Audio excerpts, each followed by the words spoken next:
can you pronounce your name for me? I just want to make sure I'm getting it right. Okay, so I say Emmy, like the awards, and then Ikwuakor. Ikwuakor. Eme Ikwuakor.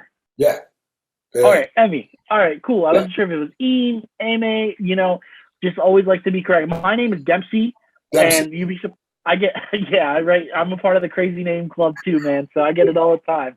Um, it's a pleasure to be speaking with you. We both have the exact same thing that we're dealing with. It's like, oh, I usually get, hey, is Amy here? Amy?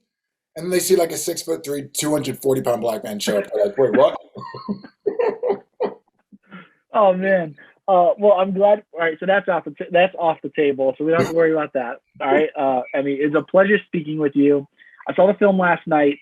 Was blown away at how much I enjoyed it. But then again, it's Roland Emmerich. The guy just knows how to have fun when he's making his movies. Yeah. And that leads me to my first question for you, which is how did you become involved with this project? Yeah.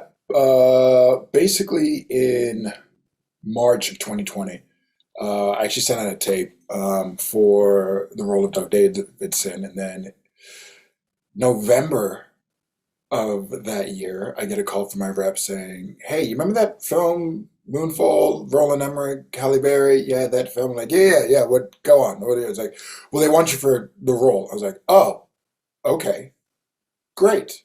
I'm down. And I think we started. Uh, I started around November is when I got to Canada and started the whole process. What I was surprised about your character, because when I first saw you early on, I was like, okay, I've seen these kind of film before. All the characters are going to meet up eventually, but your character, you're away from pretty much everybody for the most part, and you don't get to play with any of the anti gravity. You're in a bunker for most of it. You're away from all the action, but I mean, did that kind of bum you out, or I mean, was there something that you enjoyed particularly about maybe something behind the scenes that you got to experience that nobody else got to experience who's out there with the green screen and whatnot? Well, one of the things with mine is a lot of my scenes were actually practical, meaning that what you see on the screen is what I was also seeing in front of me as well. So I was able to really engulf myself in this scenario instead of really having to use imagination on what is happening. Well, after I am imagining the moon coming and hitting us. That wasn't practical. We didn't actually have a moon falling towards us. But I was able to just really kind of sink in with me and the other castmates that were there. One of the things that happened as well is that I was able to set up a really cool relationship with, I guess not giving too much away, just like my reader away. So it was just really cool playing playing in this entire space. Like it was really no issue that I felt bad about, you know. That's awesome. That's awesome. And yeah, it's so crazy. I don't want to spoil anything, but how everything goes down. But when you got the script, I mean, obviously you're excited because you see who's attached and all the talent. But was there one thing about it that really stuck out to you? I mean, Roland Emmerich, obviously, he's ended the world a million different times, with kaiju, aliens, global warming. But what about this script in particular really made you say, "Hey, I got to do this"?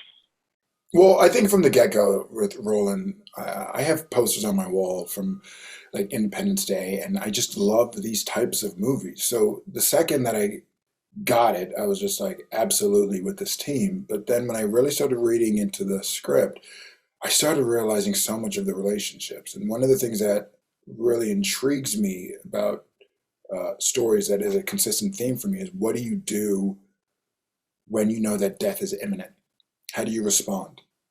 What regrets do you have? What questions do you ask? And how, in the biggest ways, like how are we playing catch up? Because, my character is such like A-type personality driven that he's basically putting, his responsibilities on the back burner, which is, his family in a certain type of way. So being able to read that in the script, and I just really connected to that because I'm always just so fascinated by that element of, well, what do you do when you're in this present moment on the day-to-days? What do you do? How do you respond and how do you act? And I love the one thing I loved about your character is you are definitely the most serious person in the whole film, Yeah. but all of your actions dictate that you have a heart. That all the way to the very end. That even though you have this rigid exterior, that you actually care about. You don't want to destroy the world. You don't want the world to be lost in the process. That you believe in humanity. So I really love that. I thought you captured that really well. Oh, thank you. Thank you. Yeah, no, and so I have to ask. So you kind of touched on it right now, but what do you hope that people take away from this? Is it that theme that you have to take every day, like it's your last? Do you have to cherish all these moments, or like, talk to me? What do you want with this film to resonate with the audience? Well, first off, I just want people to come in and have an absolute blast and have so much fun. That's the first thing I want the audience to take away from it. It's also the other element of it's just sci-fi. Like I really want people to ask one theories of the moon, of course, have that conversation.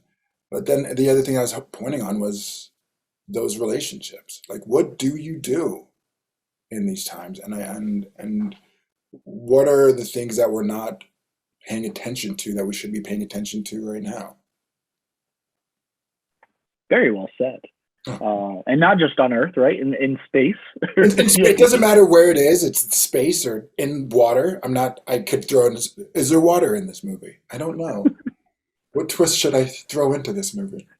Well, that kind of ties into what I was going to say. Like, I was going to say this question. It's a sillier question, but as I said, Roland Emmerich just continues to end the world in different ways. What's the one way that you're hoping he does it next, or that hasn't been seen before? Because I wasn't expecting the moon coming down to Earth to be one of them.